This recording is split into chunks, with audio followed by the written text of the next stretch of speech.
ख़बर पई आहे त असांजी जेका 5 रुकनी टीम हुई, इहो तव्हांखे मां नोटिस में ॾियां थो। 5 रुकनी टीम हुई, उन्हनि हिकिड़ी रिपोर्ट ठाही आहे, उन्हनि हिकिड़ा कालम लगाया आहिनि, उन में बि हिननि जो हिकिड़ो को कारिंदो उते पैसा वठी उहो उन रिपोर्ट खे रोकण जी कोशिशि पियो करे। जेका 5 रुकनी टीम हुई, उन मां हिकिड़ो माण्हू आहे जेको हिन केसनि खे रोके पियो। उते पैसा रज़ी जा पहुची चुका आहिनि।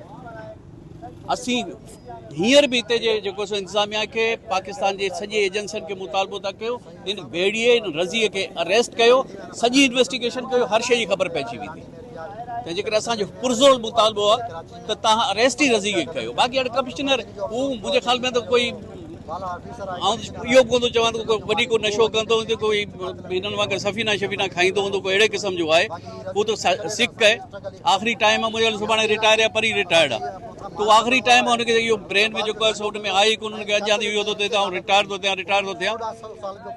तव्हां सभु गॾु हुयो, 26-28 कलाक टूल बंदि हो, 6-8 घंटा जेको आहे सो ही पंहिंजो जरवारी खां बंदि हो। हिनखे केस जी ख़बर कोन्हे। रोज़ाना सोशल मीडिया चैनल सभिनी ते इहो हले थो, हिनखे ख़बर ई कोन्हे, वञे पियो ऐं हुते पियो ॻाल्हाए। इनखे त ख़ैर हाणे असां छा था चऊं, मेंटल हूंदा आहिनि इहे, त हिनखे 55 साल में रिटायर थियणु खपे।